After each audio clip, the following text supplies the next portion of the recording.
Oh. Man, I forgot about doing that with Windows 95.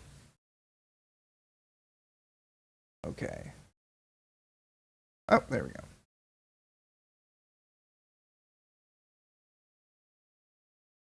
Okay. Well, I'm going to be very unimaginative.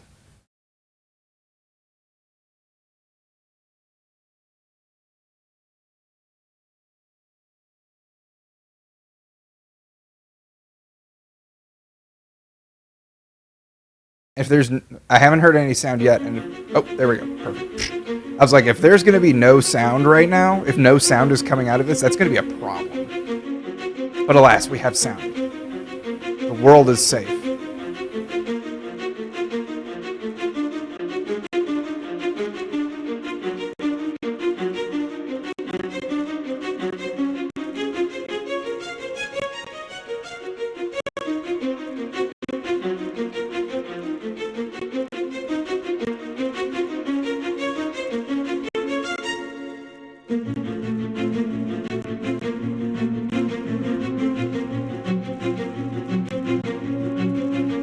Audio is a little skippy, a little weird. I've lost all of my DOS box knowledge since like I was in college. I used to like know DOS box inside and out, and I haven't used it since college, so now it's just kind of like, well.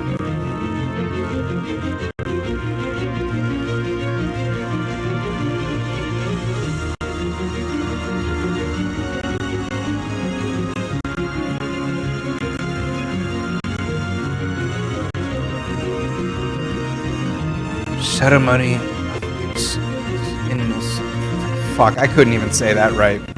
Never mind. Forget it. Scrap it. I'll edit it out later. No, I won't. But theoretically.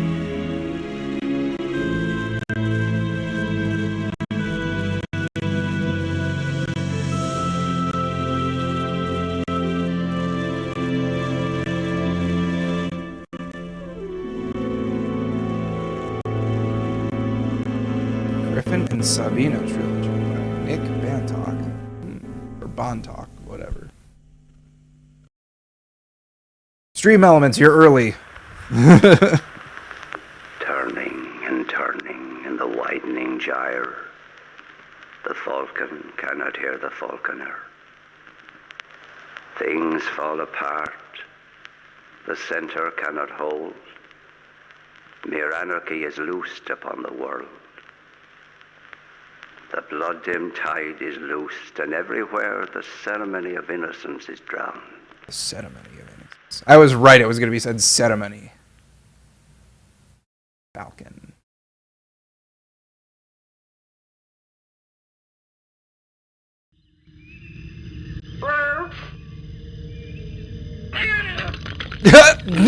Eats the mouse cursor.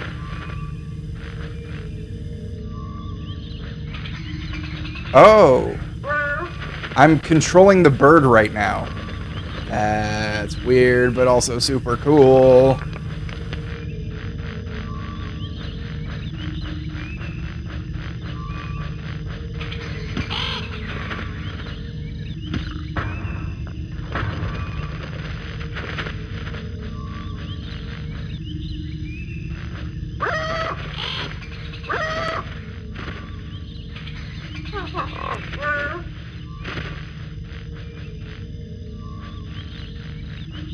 That's just a... There we go.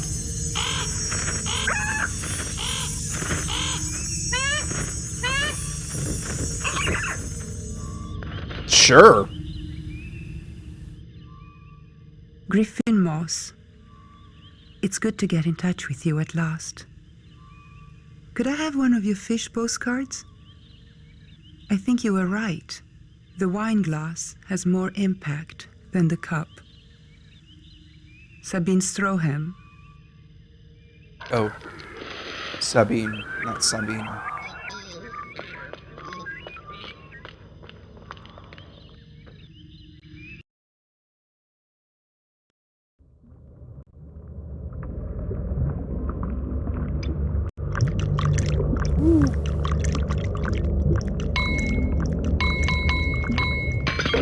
Oh! Oh. Fish, what you doing? Sabine, thank you for your exotic postcard. Forgive me if it's a memory lapse on my part, but should I know you? I can't fathom out how you were aware of my first broken cop sketch for this card. I don't remember showing it to anyone. Please, enlighten me. Yours, Griffin Moss. Now that's some good representation for bird on meth. Oh my god, ain't that the truth? The fish done smudged the writing.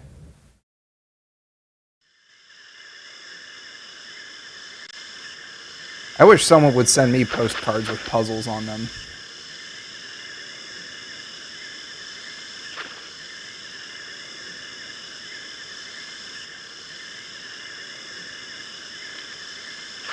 Ah. I'm a butterfly. Oh!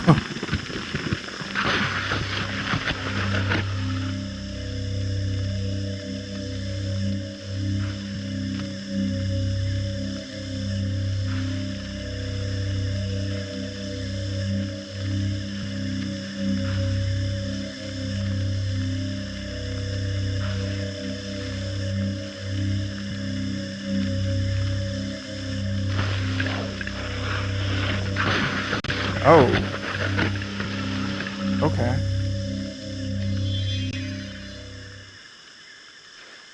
Griffin Moss. No, Griffin. You don't know me. Not in the way you mean. Though I've been watching your art for many years. Having finally established who and where you are, I feel compelled to reveal myself.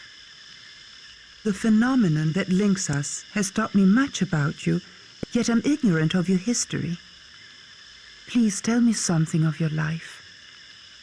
It is such a pleasure having your images in a tangible form. I really like the kangaroo in the hat, but I wonder whether you should have darkened the sky. Sabine. How nice of her to, how nice of her to leave a big old space where the butterfly came from.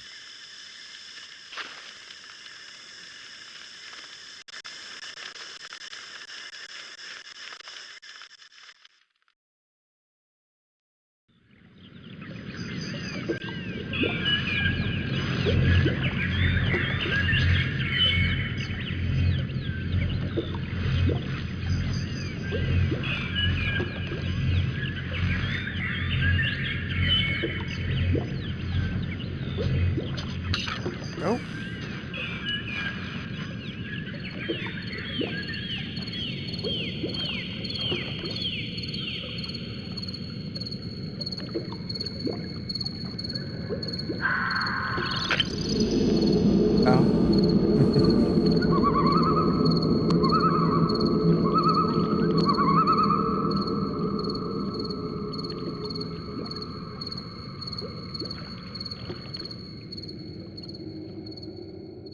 Ms. Stroham, what's going on? How in the world could you know I darkened the sky behind the kangaroo? It was only a light cobalt for about half an hour. And what do you mean by phenomenon and tangible? Okay, if getting me intrigued is what you're after, you've succeeded, but you can hardly expect me to spill my life story to a stranger. Why are you being so ruddy mysterious? Griffin Moss. P.S. Your postcards are handmade. Did you do them yourself? But so this is pretty much the whole game. This is what you're in for. Oh.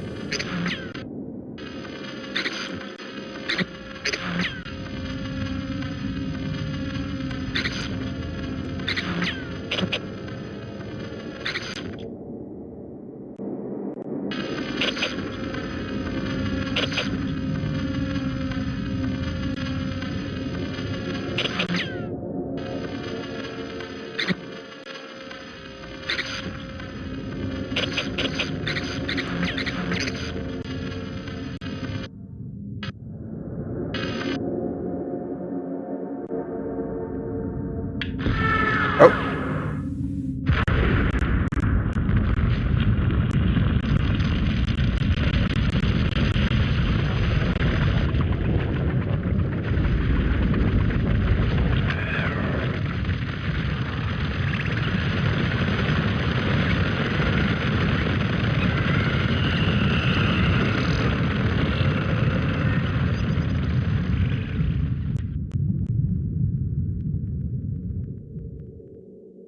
Griffin, you're right.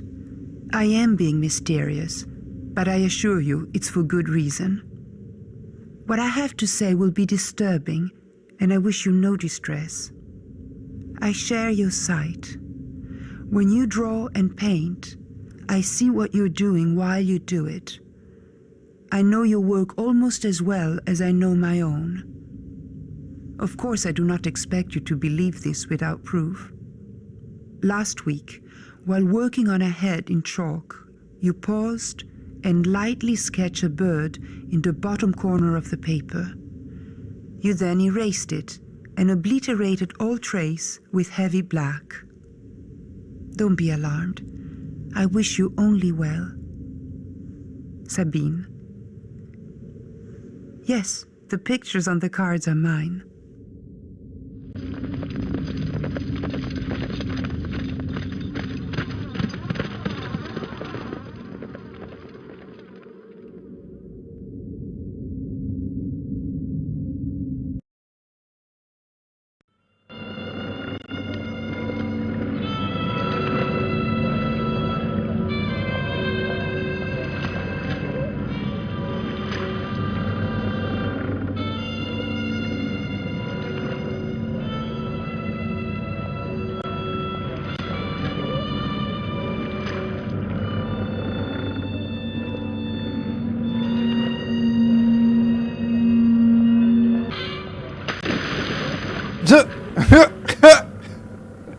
Sabine, this is impossible.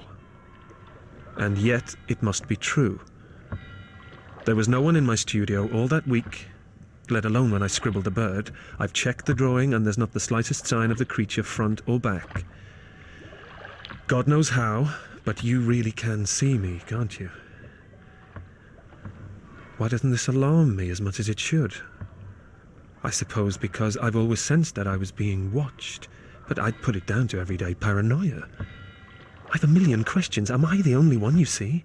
What form does your sight take? How come I can't see you? I want to hear everything, right, in detail. Tell me all about yourself. I demand to know. Please. Griffin.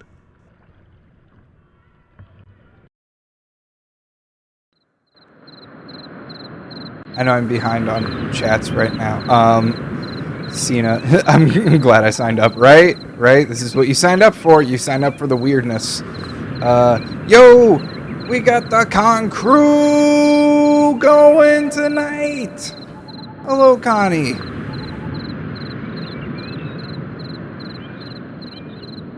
Connie, can I please have burg? I would like burg with cheese, please. Oh.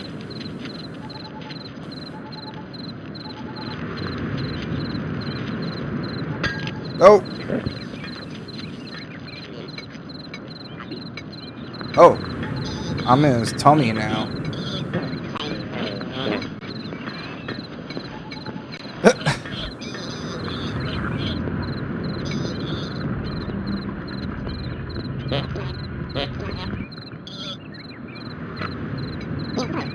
Well, this will definitely be a good break, Connie, because it's all just the weirdest stuff.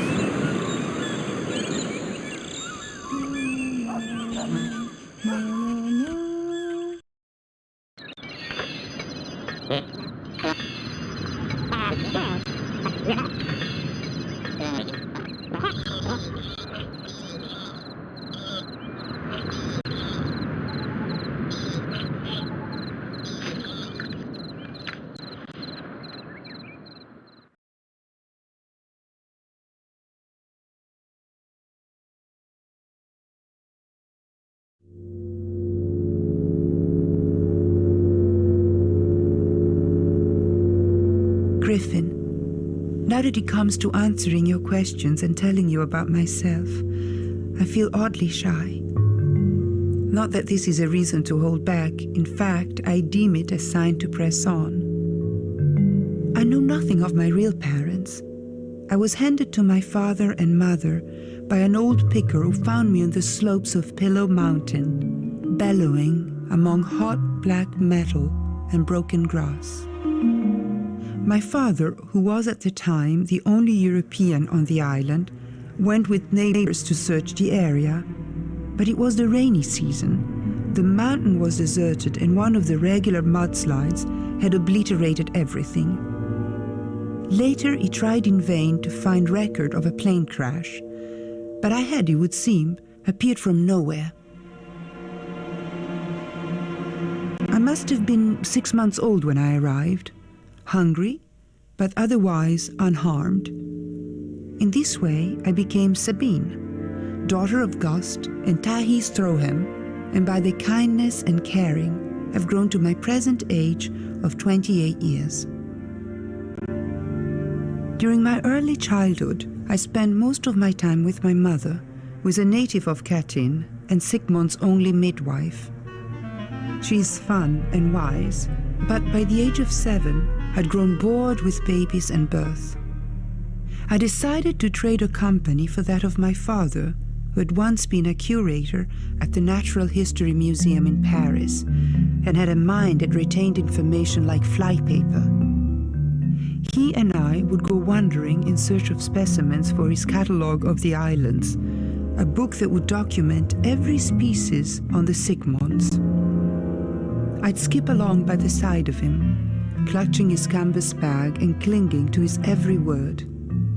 He loved to talk as much as I loved to listen. Sometimes it would be about Paris or Amsterdam or other cities he lived in, but mostly he spoke of the islands and the things we saw and heard.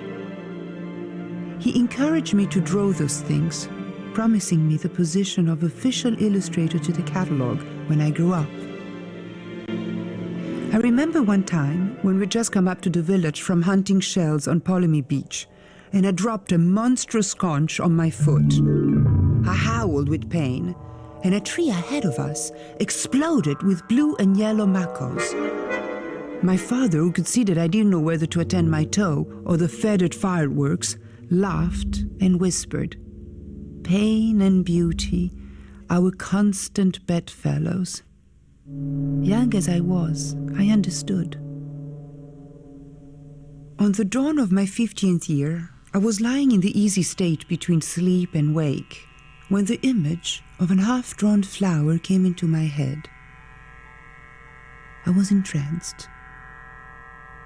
Gradually it grew and changed. Lines appeared and disappeared. It was so real and clear. I could see the picture, but not the hand that created it. Eventually, a noise from the outside broke my concentration, and the image evaporated. It was your drawing, Griffin, the first of hundreds of pictures I witnessed without knowing who made them. For 13 years, I've waited for a clue, anything that would help me locate the artist. You seem destined to be an enigma forever, when a few months ago I came across an article in Graphica about a one-man postcard company. It said that the art was all Moss's own work, and there was a photo of your first card. It was the same piece I'd seen being drawn 3 years before. Finally, I knew who you were. I counseled myself to be cautious and find out what you were like before revealing myself fully. Please don't feel invaded. It's not like that, I promise. But I am impatient to hear about you. Write soon. Yes, I can only see you. Sabine. I wish someone would send me animated postcards.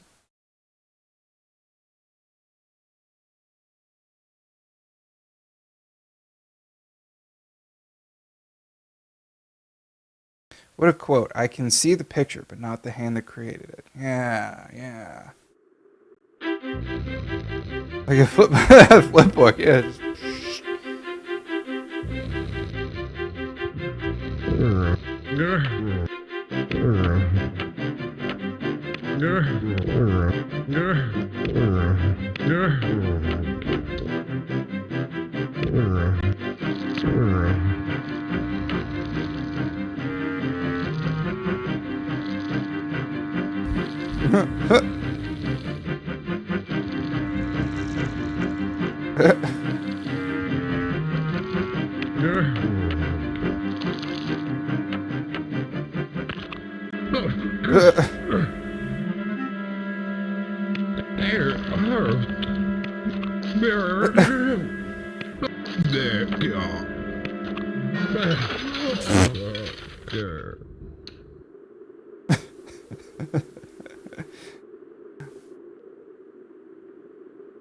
All right, Connie, thank you for stopping in real quick. Have fun with the barbecue with the party. Oh. Oh.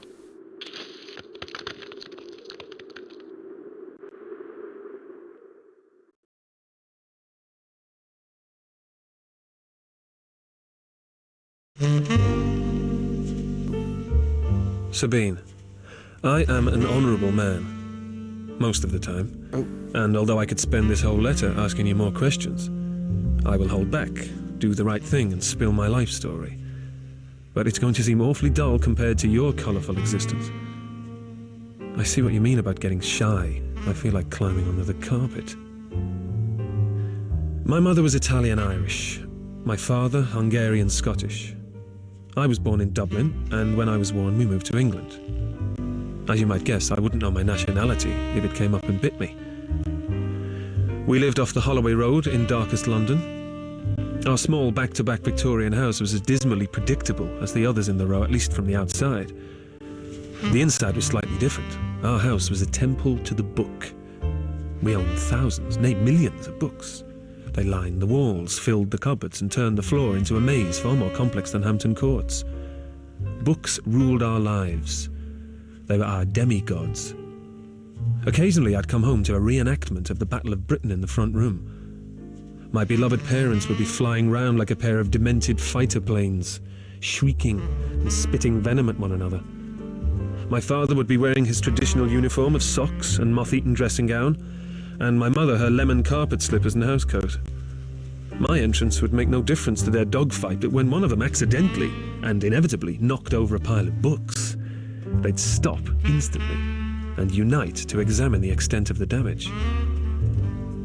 Life continued in this pleasant vein until the day my parents got run down by a newspaper van that thoughtlessly mounted the pavement in Islington High Street.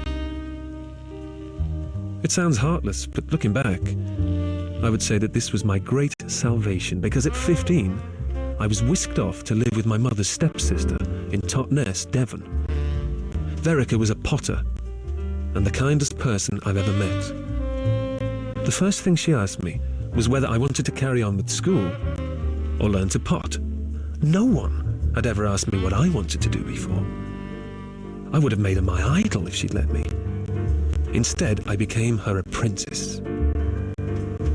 Some people find it hard to move from the big city to the country, but for me it was a piece of cake. Not only did I fall for Verica, but also for the town of Totnes.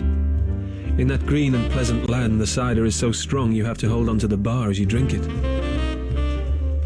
I spent 3 blissful years in Verica's house being quietly instructed on how to use my hands and my eyes. Eventually she convinced me that I needed to broaden my skills and my horizons, and packed me off to the Bristol Art College to become a fine artist. At college, everyone was painting big, flat canvases and becoming wizards with masking tape. To my discredit, I joined the geometric sheep, when all I really wanted to do was become a cross between Leonardo and Rembrandt. I'm forgetting you probably saw for yourself how dazzlingly dreary my stuff was. My spell at college wasn't totally wasted because I met Sarah, my first real girlfriend, and in the 6 months we were together, my horizons became broader. When I left Bristol, I returned to Totnes, even though Verica by then had moved to the States. I'd only been back a couple of weeks when someone called to tell me that Verica had died suddenly of a brain tumor in New York. I stood in that cold little hall for ages, paralyzed with loneliness. Losing my parents had barely touched me. They were only cartoon characters, but Verica was a real person. I didn't understand How she could leave me like that.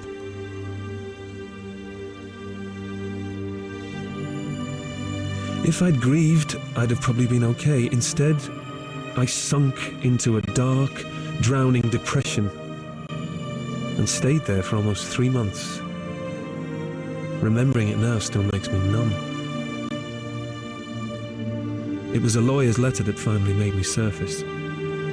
Verica had left me her money, and the combination of dealing with practicalities and realizing how much she cared for me forced me onto dry land. I came back to the world changed.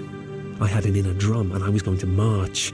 I decided to use my inheritance to move back to London and set up Griffin Cards, which was to be dedicated to my idiosyncratic vision of the universe, and that's where I am now, beavering away.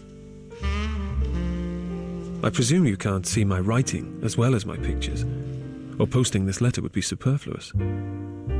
Any idea why it's only my images you see? And why can't I see yours? Tell me more about your islands, and tell me what you do. Did you become your dad's official illustrator? I can't express to you how pleased I am that you're out there. Since Verica died, I've been alone. Now that you're there and have been all along, I feel whole again. You don't think we're twins separated at birth, do you? Or is that too simple? Griffin. P.S. As you may have noticed, I'm not the world's greatest typist.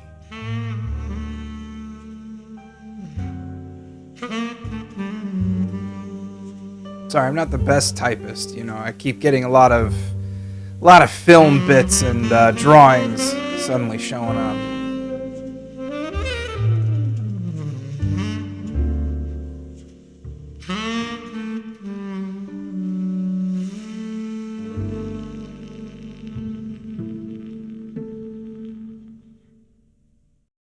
Right, it's definitely an interesting game.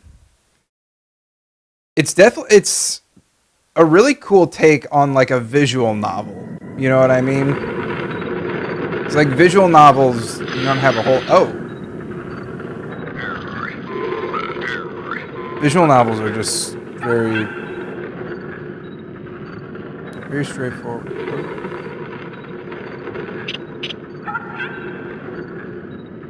Come on.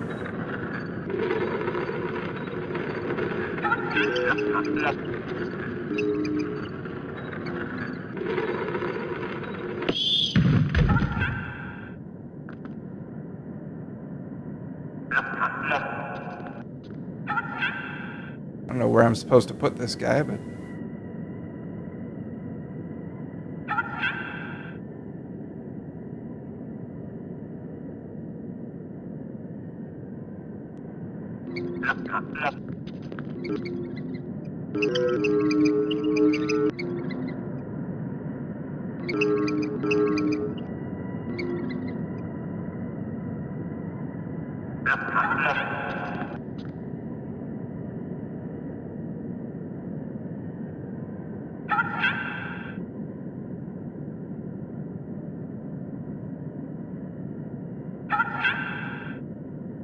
Real delicate.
I don't know what I'm supposed to do here.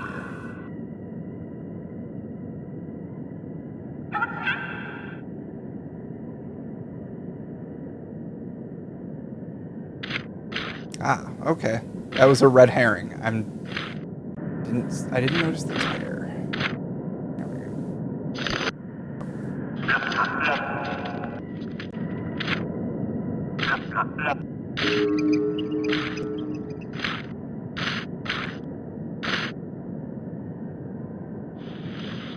Okay. Griffin, can you imagine what it will be like never to see the back of your hand, then quite suddenly to turn it over and gaze at it? I read your letter again and again, nodding to myself as the events in your life match my memory of the way you were painting.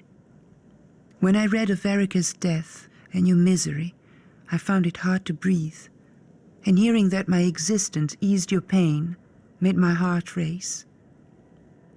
We have found one another, and I give thanks. Take care, Griffin. I will, I promise, tell you more of the island and my work when next I write. Sabine.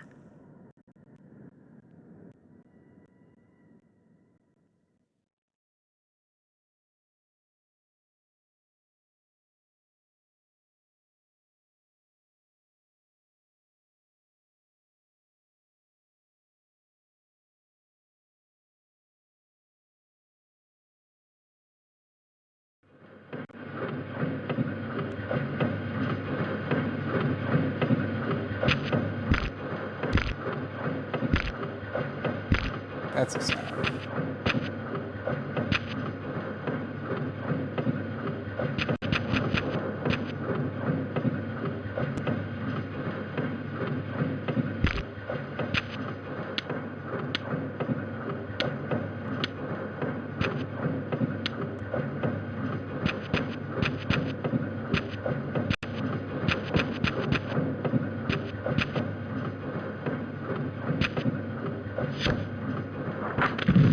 Oh. All right. Sabine, today I phoned the place in Dublin where they keep the records of births and deaths. My twin theory is blown. I was definitely a single birth. I also did a bit of research on telepathy. There was a man and his daughter in Argentina before the First War who supposedly could do identical drawings whilst miles apart. It sounds dubious to me, and anyway, I prefer to think of us as unique. Your pictures, the ones on the cards, seem very slightly familiar. Maybe I can see your work too, only my reception, as it were, isn't as good as yours. Winter's here early. The city is grey and dreary. I cheer myself by daydreaming of you and the South Seas. Love, Griffin. Is this dude simping for this woman he's never met? This like random woman who's just sending him postcards and talk about how she can picture the stuff that he draws.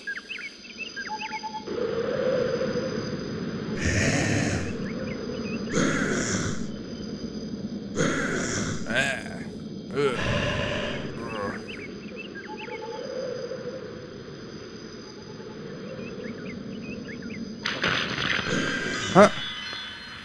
Okay. It's almost like Monty Python animations.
It is 6 o'clock.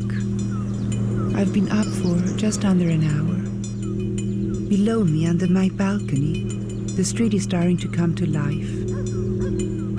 The sunlight is still soft and hasn't yet begun to cut its deep blue shadows across the kitchen wall behind me. I'll stay here drinking my coffee and writing for another few minutes. Then I'll go down to the boat that takes me across to Katyn. I work there 3 days a week.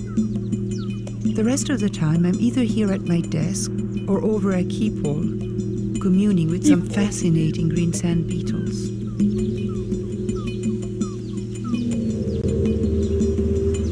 You asked me if I became my father's illustrator. At first, yes.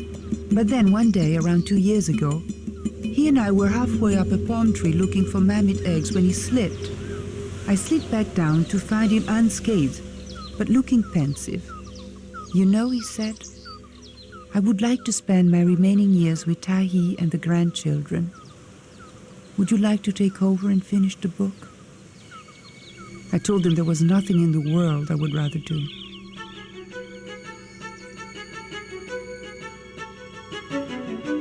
The book, of course, does not provide me with an income. The publisher's small advance is long gone. And although my parents would have supported me until I got married, as is the custom, I wanted to earn my own living. As is tradition. So when I was offered the grandly titled position of Sigmund's philatelic designer, I took it. The island elders had noted that the Solomon Island made a healthy profit by issuing stamps every couple of months to accommodate the world's stamp collectors. They decided that we should do the same, so my post as SPD came into existence. Each year, I designed 24 stamps. No one seemed to mind what's on them because I am the only one around who writes letters. The stamps are printed in Singapore and shipped straight out from there. The few that come back to the islands tend to sit in the post office gathering dust. I'm afraid this freedom of choice leads me to indulge myself in selecting subject matter.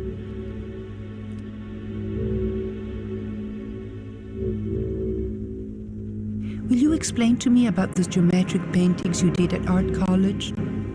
I want to understand their hidden language of color and shape. It's so alien to me. I wonder if we will ever understand how and why we're linked. Griffin, why try? Let us simply take pleasure in each other. I am of the islands, yet I'm from elsewhere. I've always craved a closeness that I could not find here. Now I feel it with you.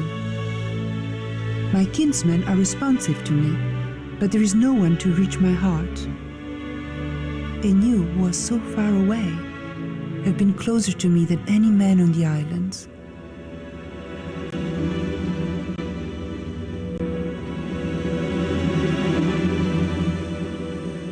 It is evening now, and I have returned to the house. Outside is dark, and the birds are finally silent. But their place has been taken by the even noisier insect chorus. After dinner, I will lie down in my hammock in the hope that you are at work. I am never tired of watching those marks come and go.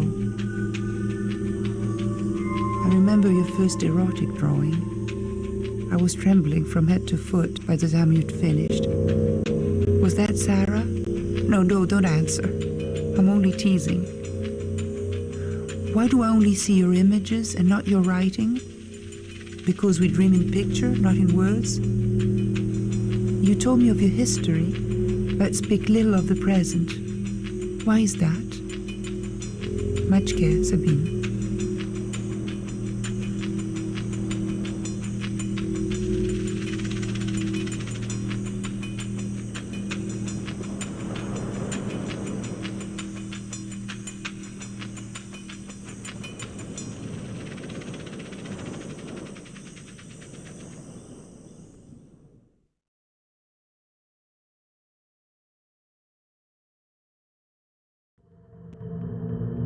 This is very intriguing.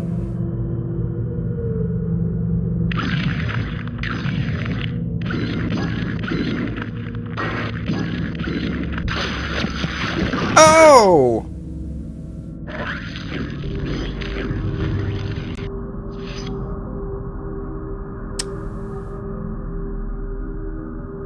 Wasn't expecting that.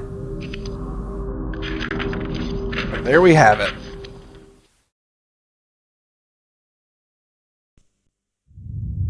Sabine, it's all very well for you to take this telepathic link between us matter-of-factly. You've had years to adjust to it.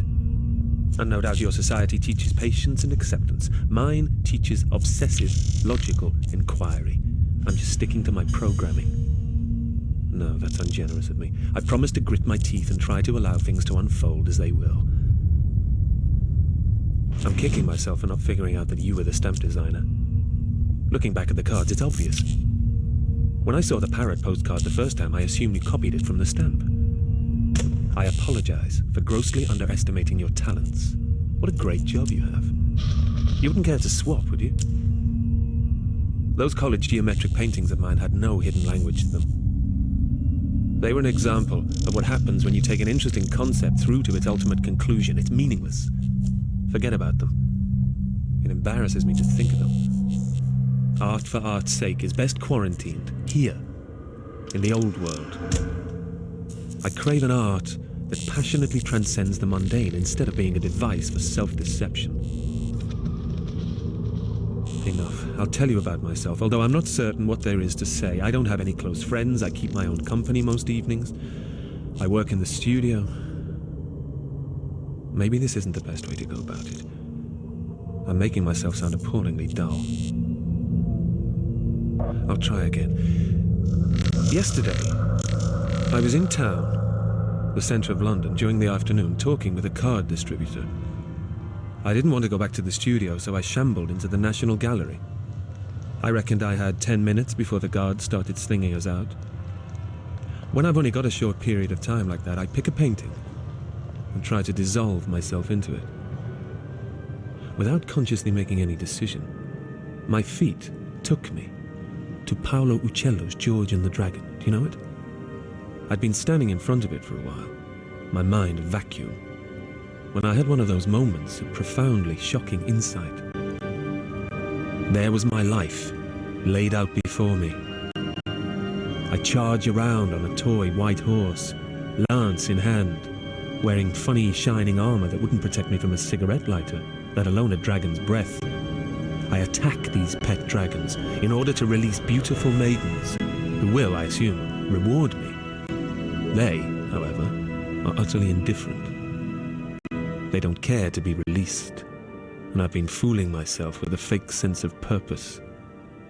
Like George, my back is turned to an infinite sky filled with violent spirals of silver clouds. He has a pretentious look on himself. As you might guess, this revelation had something of a deflating effect on my mood, and I trailed out into Trafalgar Square, determined to take it out on the pigeons. But hounding the winged rats made me feel like St. George again. Defeated and utterly gloomy, I crawled onto a number 14 bus and headed home to Southend Green. I tried to paint, but got nowhere. I put on some jazz, made myself a poached egg on toast, and gave myself over to self-pity. I'm making a joke of this, but I'm worried. Waves of depression are washing over me. I've started to see Verica in the crowds, and I feel like I'm slipping into my drowning pool. Oh, are the bodies going to hit the floor? Cards and letters that keep me going.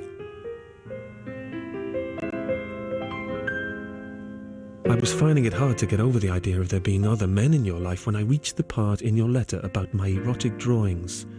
I stopped being jealous. We were lovers, and I hadn't realized it. The drawings weren't of Sarah, they were of you. The fuck? How strange to have a paper love.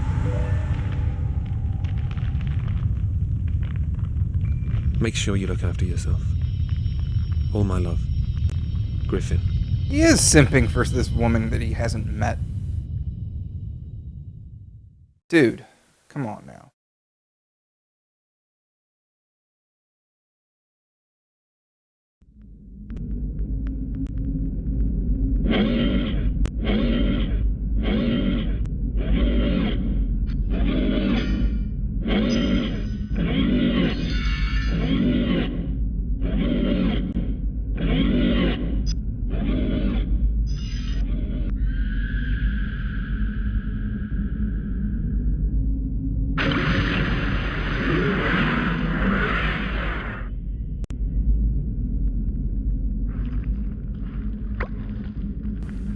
Griffin, I'd fail to understand how unhappy you are. You cover up with jokes and a front of being self-contained. I'm worried for you. Don't judge yourself so harshly.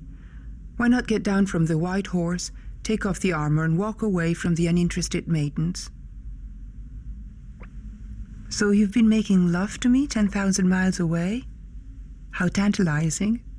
It accounts for the extreme potency of those drawings. I'll have to find a way to return the affection. Remember to be gentle with yourself. Sabine. Well, Hunter, welcome. You've come to a very interesting stream. Sorry to hear you're under the weather, though. I'm feeling a little off today. I think it's mostly just lack of sleep or something, but it's a very interesting visual novel we got ourselves in here.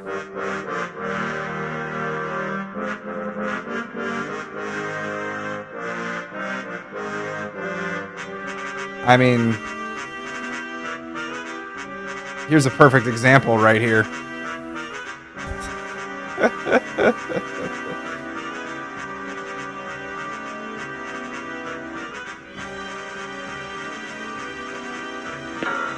Oh. Ping.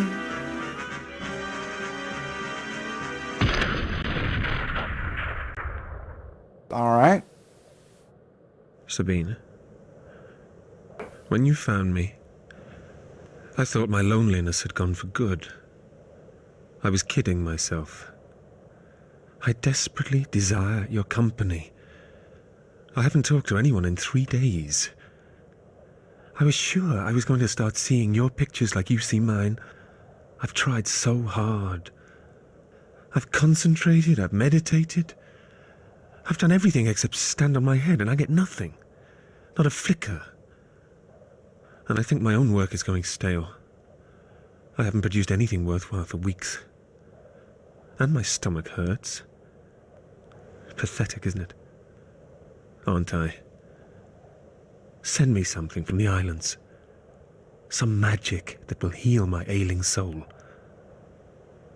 How can I miss you this badly when we've never met? Love, Griffin. Yeah, Griffin, stop simping for her. You fucking weirdo.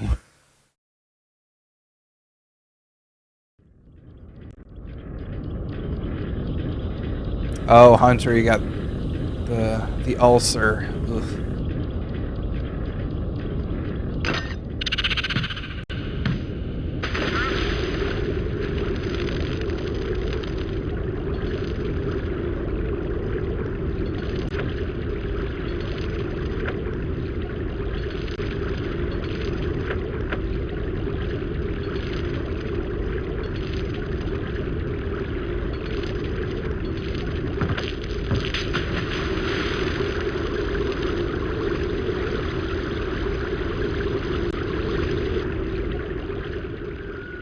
Sure. Griffin, I miss you too. If you don't see my pictures, there is a good reason. Sometimes willpower alone cannot make things happen. As for your work being stale, I disagree. What I can see is not staleness, it's change. I feel you moving to your dark side. Give your shadow a chance to unveil itself. You said that Griffin Cards was dedicated to your perception of the universe. Then let the card reflect a night. Island magic works on island souls. You and I will heal each other. Sabine.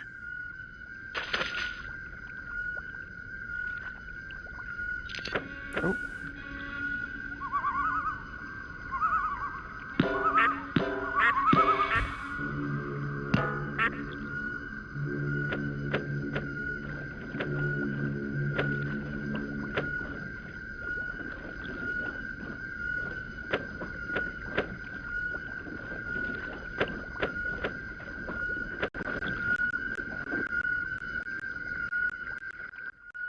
No caffeine, spicy food, and alcohol. Man, that is rough. I don't know if I could do that. That's my whole life. Throw in no cheese, and then it's like, guess I'll die.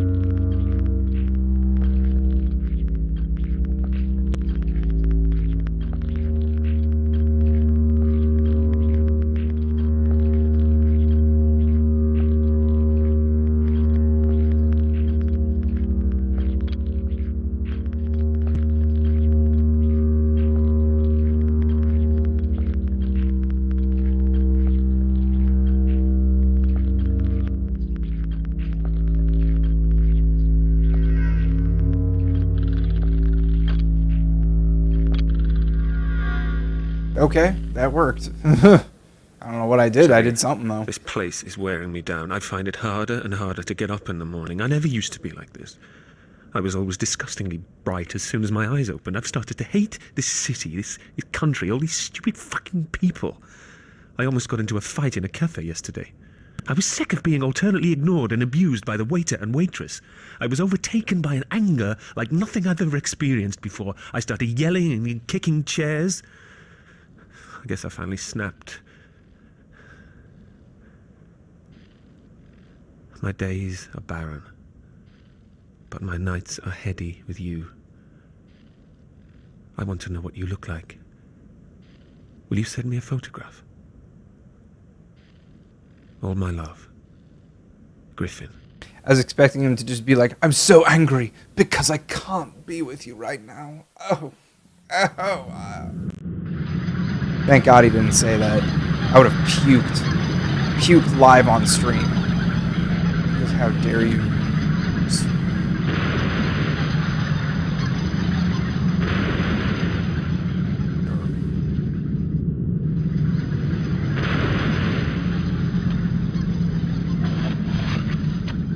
Griffin, a photograph would not be possible.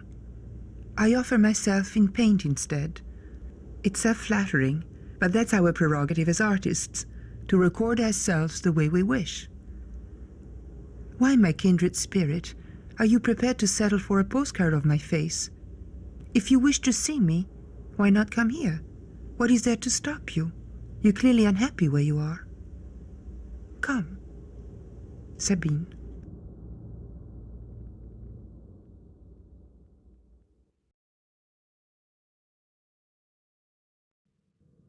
I wonder if the book that this is based off of is anything like this.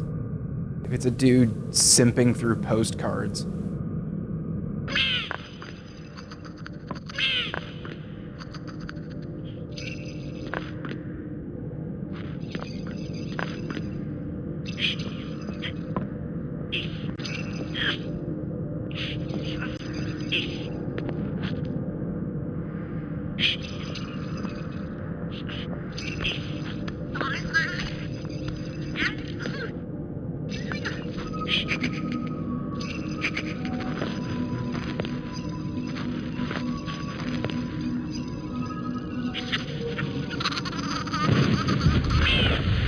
Oh, okay.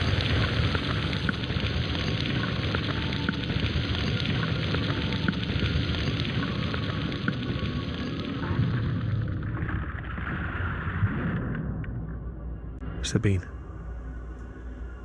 things have become so difficult. I mustn't write again. This whole affair has gotten too intense. Bro, too what? real, Sabine. You don't exist. What? I invented you.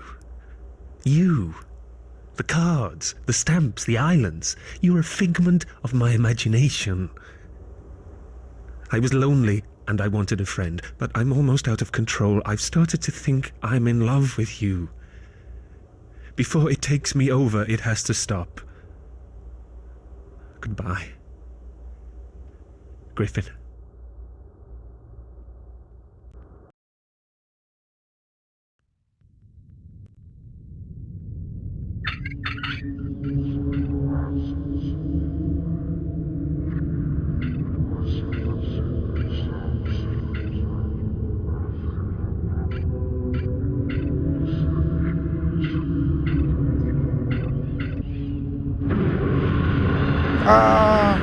Looks like something from a Tool music video.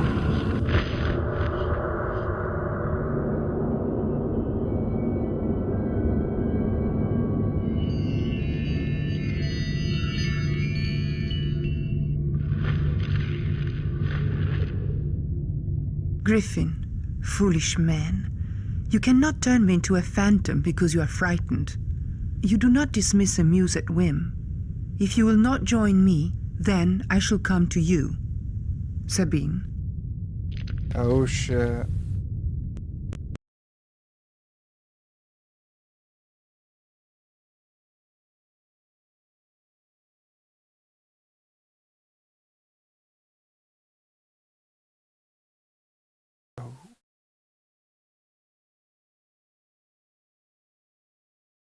Oh.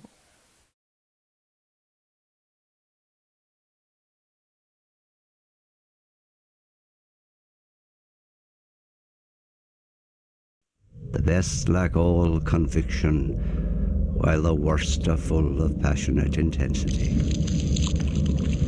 Surely some revelation is at hand. Surely the second coming is at hand. The second coming.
Sabine, if you are reading this, then you exist. Is that true? I mean, it should be bloody obvious to me, but it isn't. If I invented you, then you don't exist. Right? But how then can you still write to me? I've got to trust logic, or I'm nowhere. If I didn't write your letters and you did, then you're real. But I'm crazy. I'm certain that when all this began, I was making you up. Now you say you're coming here. You scare me. Who are you? Are you my lover? Or are you that dark angel whose picture came through my letterbox yesterday? I cannot stay here to find out. Do you understand? I want you to be the woman I've dreamt of, to see you, to touch you, to be with you. And yet the possibility that you are a malevolent creature, grown from my insanity, appalls me. So I'm running away. As I'm writing this, I presume I must believe you're real. Will you wait for me? Stay in my house. Be my guest. And live here till I return. I'm running from you, but I'm also searching for a way to accept my fate, which I know to be bound with yours. I desperately need your help. I will write with a forwarding address, and if you forgive me my cowardliness, maybe you will write back. Like Ariadne holding the string for Perseus while he enters the Minotaur's labyrinth. Your words might keep me from going hopelessly astray. There you see how I'm already giving this mythological status. Wanting to salvage my ego. Wanting to look like an adventurer rather than accepting the idea that I'm behaving like a madman hiding from his shadow. Do you remember the card you sent last year telling me of our shared sight? I didn't believe you. Then you proved it. And I was frantic with joy. I fell in love with you, and I think you with me. But I mistrusted. Could all my confusion be punishment for lack of faith in you. If I leave, make a journey, I might gain the courage to face you, but now, with your menacing winged card hanging over me, I know I dare not stay another night here. I love you, Griffin.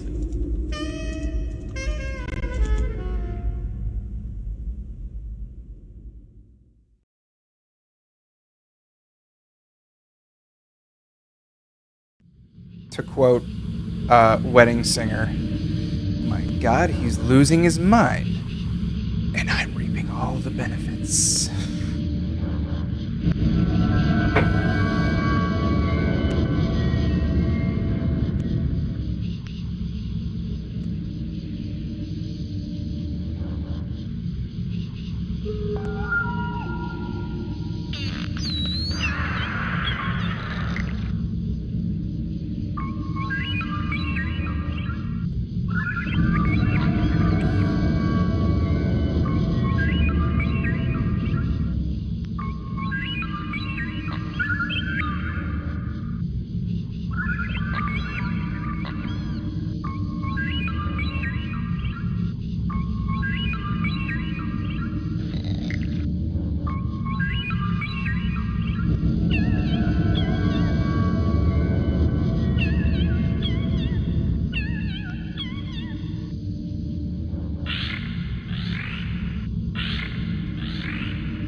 Oh, I think I went the wrong way. Supposed to get them all in the center. Trial and error.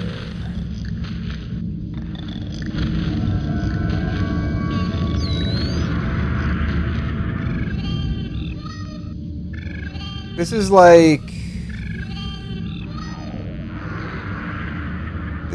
the game Blue Ice, if either of you was there for my Blue Ice playthrough. It's like that, but infinitely easier to figure out, but with all the weirdness. I will also say without the cool licensed music too. I do miss having Tangerine Dream and like who else was in it? Future Sound of London. I think John Coltrane was in it too.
Griffin, I'm not surprised that you fled me. Your recent cards led me to expect an impulsive retreat. But I am saddened that I evoke fear in you. I like your house, and I will be more than content to stay here. I've arranged to be away from the Sigmunds until the end of July. As long as your quest takes no longer than that, you can expect me to be here on your return. Waiting all those years to find out who you were has prepared me for this. A little more waiting will do me no harm.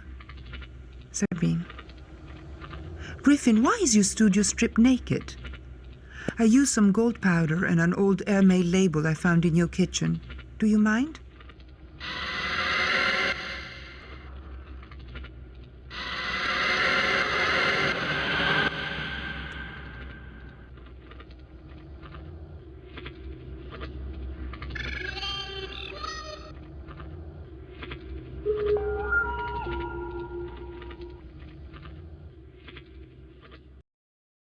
I'm very curious what this book trilogy is about exactly.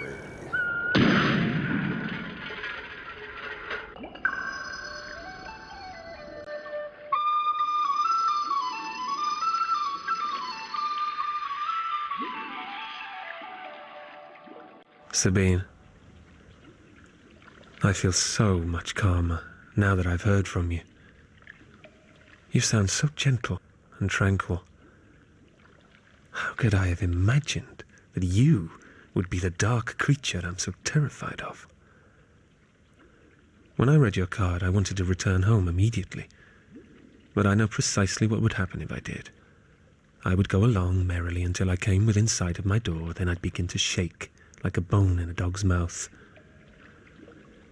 Better I push on. I came to Dublin because it was my grandfather's birthplace, and because of the powerful words that have been written here. And for some reason, this is where my journey begins. I walked in the Wicklow Mountains yesterday and heard a sad music.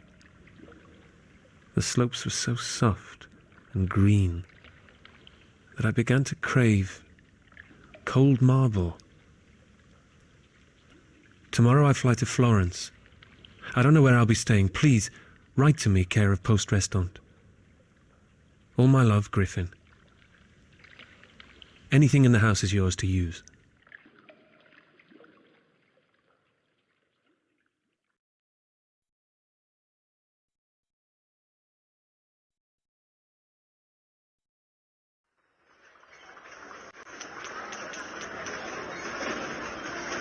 I think I'll do maybe like 1 or 2 more letters and then call it a stream, and also kind of look up this book trilogy on Google and see what's up. And I'm a little curious now.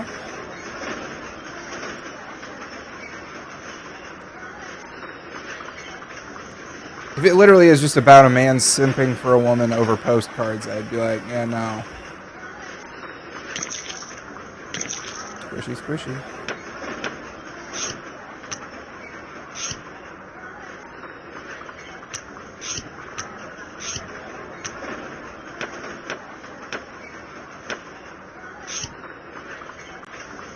There we go. That's what I had the right idea.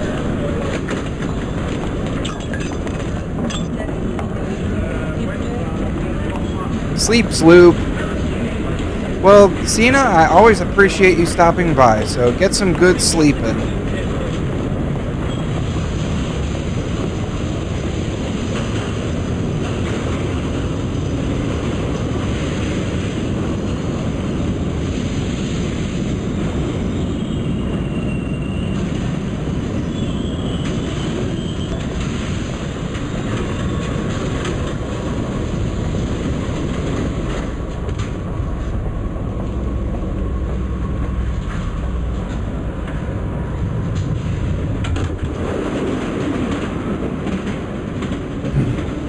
Like that the whole postcard shakes.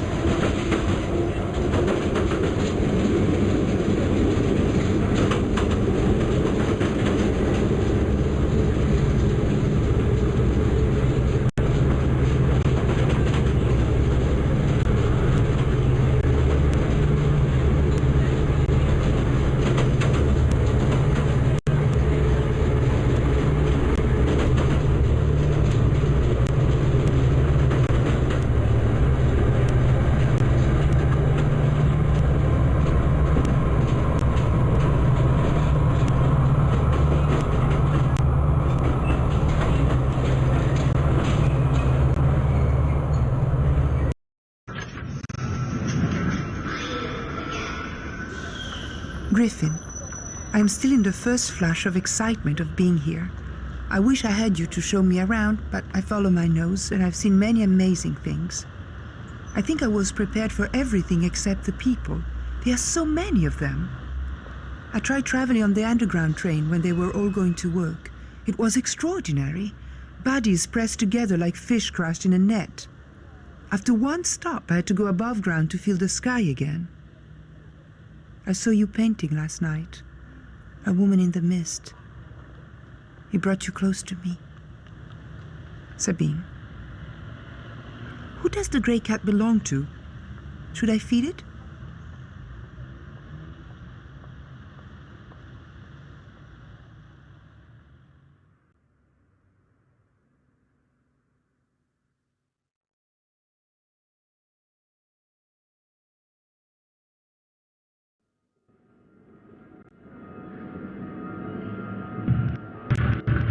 Oh. Move the marble.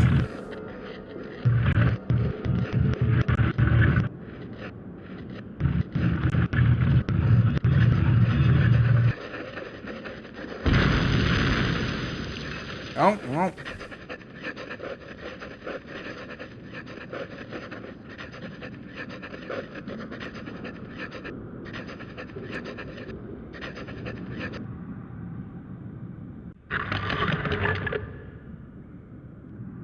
Sabine, you speak of London being full of people.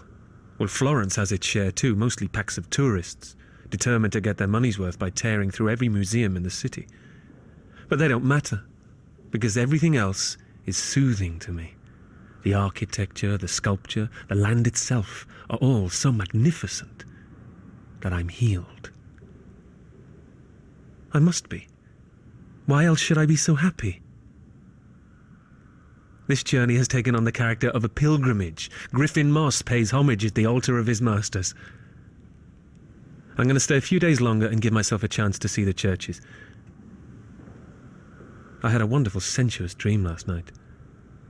I was at the Palazzo de' Medici talking to Lorenzo himself when you emerged from a smoky wall and enveloped me. I miss you, Griffin. Having no more printed cards with me, I'm making one-offs like you.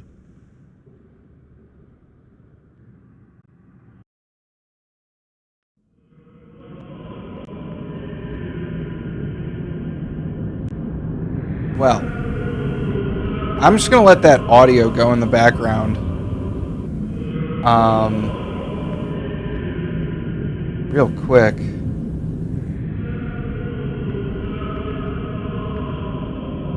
Okay, so what is the Griffin and Sabine series? I'll move this up here.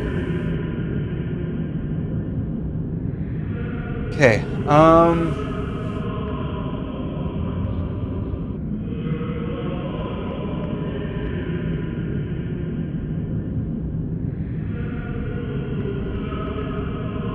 okay. So basically, this game would effectively be what the whole series is. And someone has like a picture of the book as well.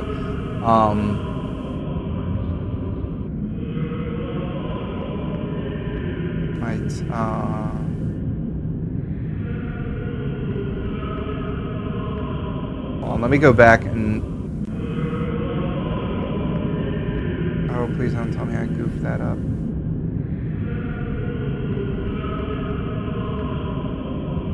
Did. Oop.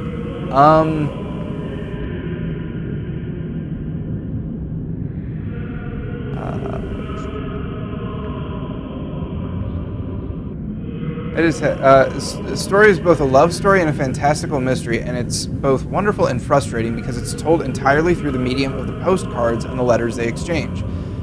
You have to fill in the gaps with your own imagination, and do a fair bit of puzzling yourself to imagine what they think as they're writing the postcards and letters. The mysteries never really get resolved, so if you need all the answers, then it might not be for you. I'll go into cocktail view a moment. There we go. Yeah. But so, so there you go. It's pretty much like we see, except this was like one of the first, I think that was like the second postcard we did little puzzle stuffs for, where you tapped on the glass and then eventually the goldfish like explodes out of it. So it's very much like, I don't know if it's one for one exactly, but you get the idea.